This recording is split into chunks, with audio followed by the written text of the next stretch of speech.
Hello, I'm Gavin Horgan, Headmaster of Millfield School in Somerset, the largest co-educational boarding school in the UK. Welcome to the Millfield Way Podcast. Here, you'll hear from teachers, coaches and students from Millfield and Millfield Prep School. Millfield is traditionally different, and this is the Millfield Way. And welcome to this Millfield Way podcast in conversation with Rhian Fox. My name's Liz Webb, and for this episode I'm pleased to be joined by the Director of Dance and Drama, Rhian Fox. Good afternoon. Hi. Rhian, please can you tell us about your career background and how you got into teaching? Okay, sure. When I was 7, my headmaster told me that I'd be a teacher one day, and I was determined to prove him wrong, so it took me a while to get there. I came to teaching through academia, actually. I did a degree in dance, drama and English, so quite a busy degree. Having put off dance school until postgrad, I ended up staying in academia, doing a master's and an MPhil and lecturing in dance and drama at universities for about 5 years or so. And found that I loved the teaching more than the research, so then moved into teaching in that route and not down into schools, but into schools from universities. Fantastic. And so what kind of career paths can students at Millfield take with dance and drama here? When I was thinking about this, I actually think my answer is any. I think there are lots of opportunities within dance and drama, and I think what's lovely about Millfield is the fact that we create our own department with dance and drama, because I think contemporary theatre absolutely breaks all the rules about different disciplines and what's dance and what's drama. So actually we'll find that students merge their skills across both. I think students can go on, we try to prepare them for the next step. So that might be vocational dance school, that might be a drama course, it might be a university course. Some of them will choose to specialise in one area.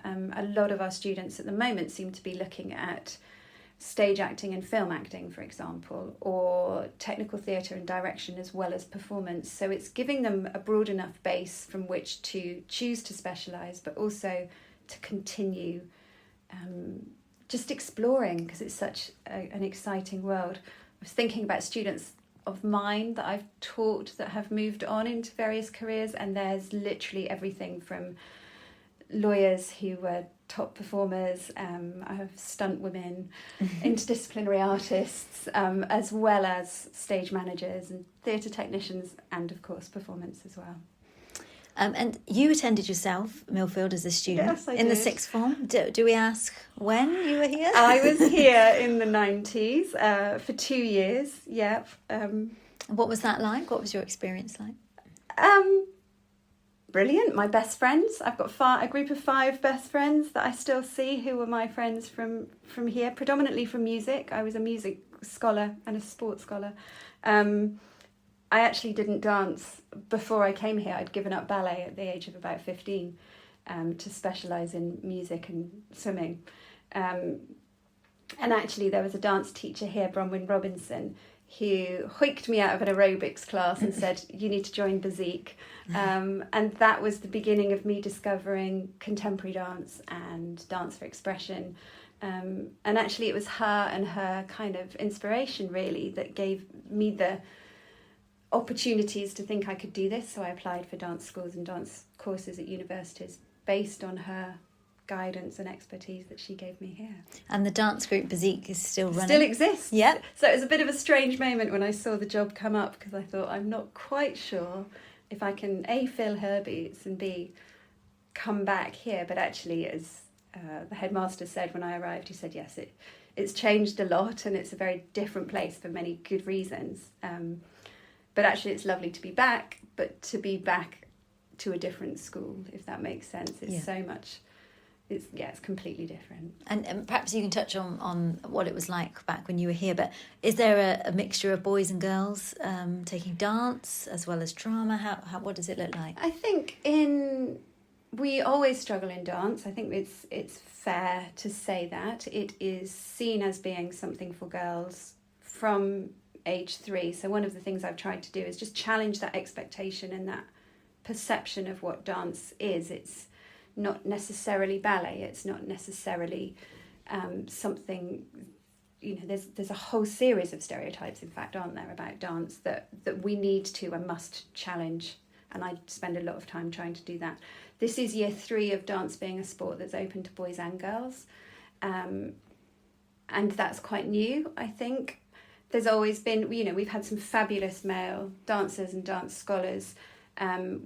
We have some fabulous work with the rugby team every year where they dance, but we still want more. And I think we've made quite a number of changes. So we've introduced street dance, we've introduced a dance day for year 9. So we're trying gradually to change that perception that dance is something that is pink and only suitable for girls. But it's an age-old stereotype that we have to work quite hard for. Interestingly, a lot of our drama students come to dance from drama, so we have a much greater mix in drama, and that is influencing our dance classes as well. So. And last year you did have a key male in lots of your dance performances in Noah Miller, and drama as well for him. So do you feel like that made a difference to others being interested? Yes, we're certainly seeing that in applications, and we're seeing that influence is working to challenge the fact that you have to be female. I think Noah was fabulous, and actually we now need to make some of our boys realise that you don't get there without a lot of hard work. So we need that beginner's mindset that we've got to come in and try some street dance and some. Actually, they quite like backflips. So there's quite a lot of tricks and things that we're trying to bring in as well to make it fun. I think that's the idea. It's fun all the way through. And you have Mr. Guy as part of the team? Yes, and he does a brilliant job of. In fact, I think in our year 9 group at the moment, we've probably got more boys than girls. So it's changing, and it's it's really fun and exciting for us to do that. Okay, so moving on, can you tell us about the links between Millfield and professional dance and drama companies? Yeah, we've done. There's quite a lot in the pipeline actually at the moment. So we have worked with Rhombert Dance Company on their pilot scheme for their contemporary dance grades. That happened, I think, 2 years ago now, and that was an opportunity for us to help implement some grades and some exercises and a whole kind of syllabus for contemporary dance. It's such a new dance form that actually there's very little kind of recognised, accredited qualifications in that style, and yet it's the most popular style, and Britain is something, we're a country that excel in contemporary dance, so we really wanted to celebrate that with them. That's part of our core programme now. This year, in fact yesterday, we launched a project with Mark Bruce Dance Company. So they are working with us, or not with us, alongside us. They're creating a production at the moment. They're in R&D and starting to build and create a production. We're doing our version of their production alongside them. So yesterday was our stimulus and our inspiration. So we did technique class with them. And then Mark talked about his ideas. We've taken some of those ideas. We're going to develop them. We're going to meet up with them again mid-November. They're going to share some of their rep and we're going to learn that. But similarly, we're going to get feedback on some of the stuff we've created. So we're working in parallel, ending up with us going to see their premiere of their version. Oh, fantastic. And meeting the dancers and getting an insight into that professional dance world with them. That's all in dance. In drama, we're doing something similar. We have a Scratchworks theatre company that come in to our year 9 drama days, and we watch one of their very fun, high energy shows and work with them. And I'm again just about to confirm a project with a devised theatre company. So this year, instead of our year 9 and year 10 students doing a scripted performance through the spring and summer terms, they're going to work with a professional theatre company to create their own version, because I'm really interested in their ideas this year as well. Sounds amazing. And how do you think your career experience has shaped the way that you teach young people?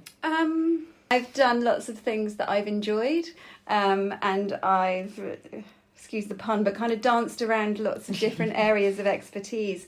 I think it's really important that dance and drama are seen as things that engage the brain and are academic as well as practical and performance based. I think my emphasis is very much on creativity, and for me, having taught these subjects for such a long time, the most interesting thing is the voices and the creativity of the students. So it's about bringing their voices out rather than me having a corps de ballet of identikit dances. I think that's not, it's not interesting from a teaching, or I don't find it interesting, but also it's much more varied and it's much more challenging for us to find these creative voices, and that's what we need in 21st century theatre and possibly society at the moment as well. So how many students are there on the dance programme and on the drama programme, and who works alongside you? So we've probably got in total,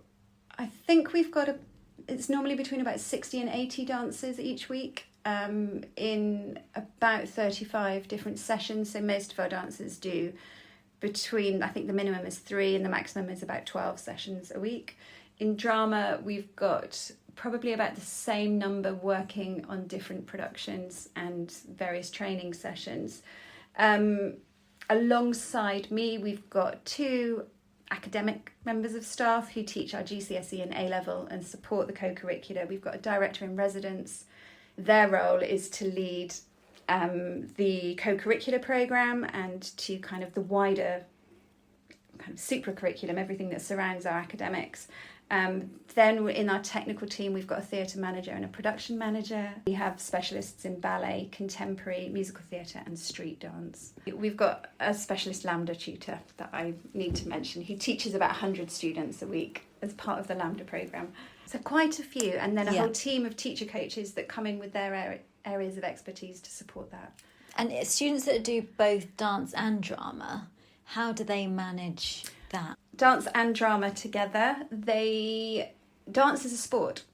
So I'm really lucky in that I can have a full programme on a Wednesday and a Saturday afternoon.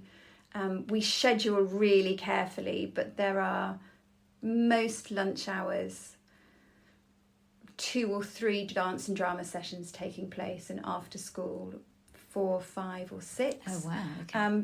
But we work with them to develop a programme, because the aim is that from all of those sessions we can create a pathway that can include technical theatre.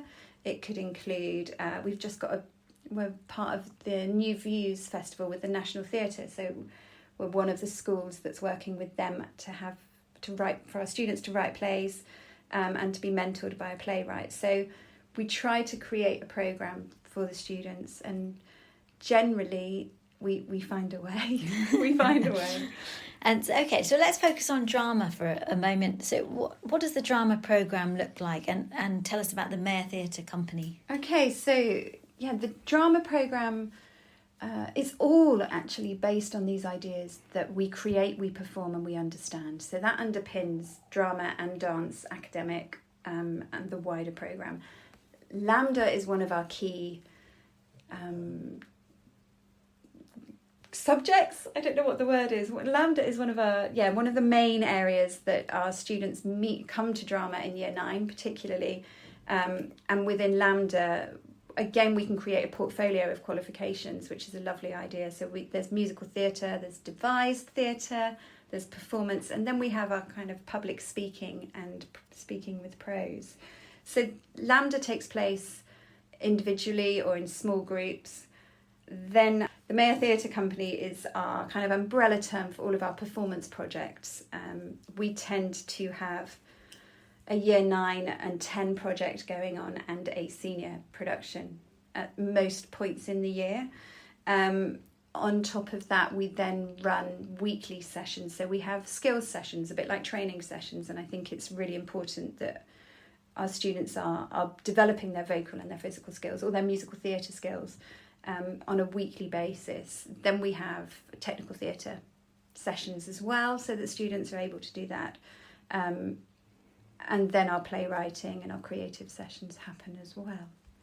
And so tell us about this year's drama production. I know that you're performing it at the end of this term, so start of December. Yes. So not a huge amount of time. No. When did you start rehearsing? So that's Legally Blonde. So Legally Blonde takes place at the end of November, beginning of December. That started in September. And we're rehearsing, we have 4 hours a week to rehearse that, but with lots of staff. So yeah, it's a busy production, but it's really nice momentum. So that one's quite exciting. Before that, we've got Chaos, which is our year 9 and 10 production. That's really fun, really dynamic, written for young people, and a really nice way for us to meet our year 9s when they arrive at Millfield and get involved with drama and to mix with the year 10s straight away. So that's happening then. And then in January, we have our senior play, which is A Monster Calls this year. So that's ensemble-paced, really devising, and actually really powerful. We've had the launch evening last week, so we've seen little extracts from each of these. And yeah, it's really exciting. There's some nice things coming up. And there were some excellent performances last year as well. One that kind of stuck out was the Cinderella performance. Can you tell us a bit about what the students did last year? Yeah, so Cinderella was the first time, actually, we attempted a full-length piece of dance theatre. So that's really exciting for us because it felt like our programme and our dancers were ready to move beyond the kind of the 3 to 4 minute individual dance. And we decided we wanted to create and tell the story of Cinderella. We wanted to change it a little bit, so Cinderella rescued the prince from the restrictions of the royal family, and we lost all fairy godmothers and all magic and had best friends because we kind of believe in that quite a lot more at the moment. So I think we had a cast of about 40 dancers from across the years, and we'd created a storyline with all of everything told through dance. And actually it was really fun.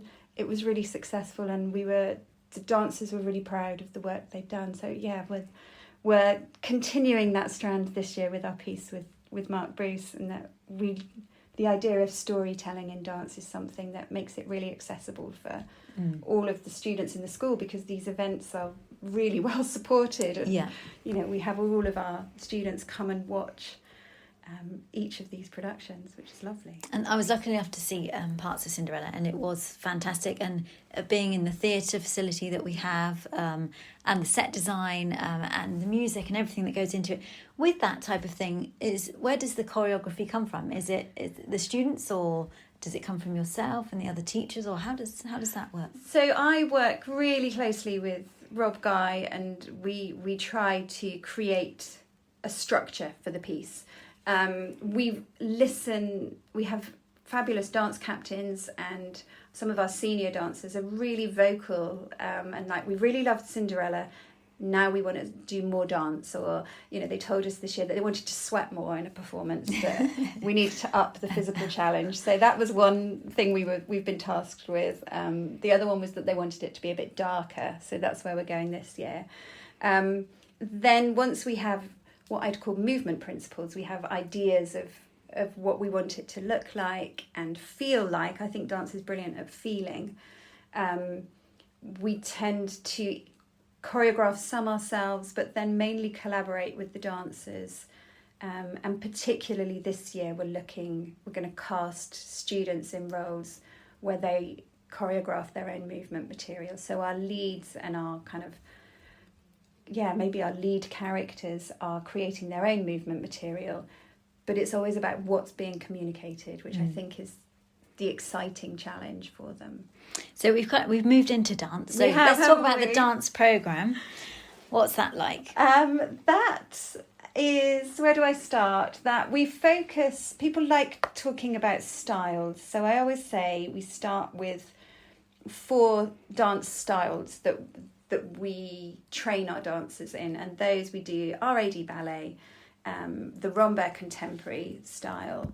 We have a street dance kind of strand, and then musical theatre and jazz, and that's designed to allow students to specialise in one, but we do ask our dancers to study at least two, because I've already mentioned the kind of the crossover and the interdisciplinary nature of dance at the moment. It's really important if you're going into musical theatre that you can do, well, look at Hamilton. You need to do the street dance as well. So those are the 4 strands that we use. The aim, however, is that they use their movement material and these ideas to create their own choreographic voice or dance voice.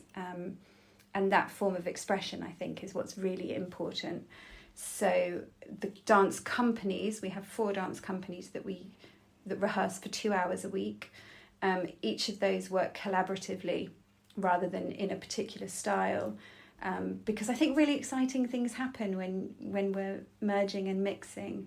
And that's the overall structure. I think it's supported by dance fit and technique and pre-point classes and choreography. I think that's most of it, but that's the aim, is the voice and the expression and speaking these dance languages. And so how often do they get the chance to perform? Is it like weekly performances, or are you then, I guess, build up to the bigger performances? I think I've had to articulate really clearly what is the point of a performance, actually, and where are they useful. I think it's very easy to just think about the performance. So actually what we do is we have low stakes, medium stakes and high stakes performances, so that students can use our tea and dance, for example, as a bit of a scratch night or experiment in terms of, we like this idea, we're not sure. So we have low stakes performances, which are sharings of ideas. Medium stakes can be, we have Staged that takes place in the spring term, which is a one-off night where we've been working on something and want to share it, but it may not be part of a bigger piece. And then we have our high stakes major performances. I mean, I'm sitting here on Thursday and I think in the space of 8 days, I've done 5 different performances in dance and drama. So there's lots of different opportunities, but we try, we performed in the Atkinson as part of Cape Farewell. We were on the bandstand in Wells Food Festival. So we really try to look at the range of opportunities and voices that we can share.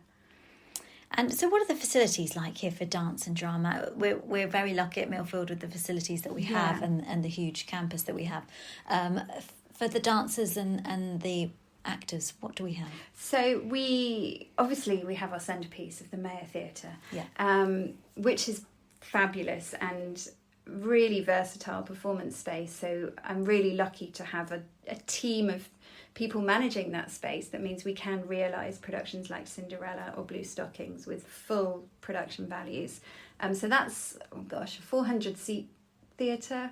But with all of, we're going to drop the stage for Legally Blonde and put the orchestra down in the pit. That's a really lovely, flexible space. We use that for lessons as well. It's really important that we can, as students and scholars of theatre, imagine and consider that relationship between audience and stage.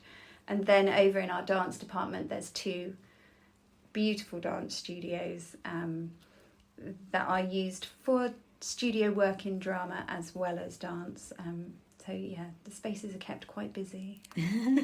And when someone's looking to come here and they're asking lots of questions and you're thinking about their talents and what they're going to get out of being at Millfield, what is it that you're looking for? Say if someone was going for a scholarship, particularly, what would you be looking for in an actor or a dancer? I think at the moment it's curiosity, and I think we are in, let's be honest, we're in a post-COVID world. I can't assume a level of theatrical literacy that maybe I could have done 10 years ago, and actually the financial situation in theatre is really critical as well at the moment. But a lovely curiosity to watch or direct or create or perform, and an engagement with that world of theatre. I think that's, for me, the most exciting conversations we have. And actually that the inspiration that we get from theatre, be it dance, drama or anything in between, actually that's what drives a lot of what I do is student interest and changes. It's an evolving art form. And at the moment, it's about storytelling and kind of different perspectives. And I think as much as we can celebrate that within what we do here, that's a really lovely, exciting place to be. And when you're teaching, what's the bit that really makes you go, oh yeah, I love my job because this happens, and that is the moment that makes me feel like, yes. Sometimes, and this sounds a little bit odd, sometimes it's the moment when I'm quiet. And, you know... What does that say about you? What's that noise? But actually, when it becomes that moment that the students have ownership, and our production of DNA that we did last year was a really good example of that, where we were studying... DNA is a classic GCSE drama set text. It's much loved, and it's a really engaging piece. And we were talking about it in class, and then the students said, oh, can we put on a production of this, miss? And I was like, yeah, okay.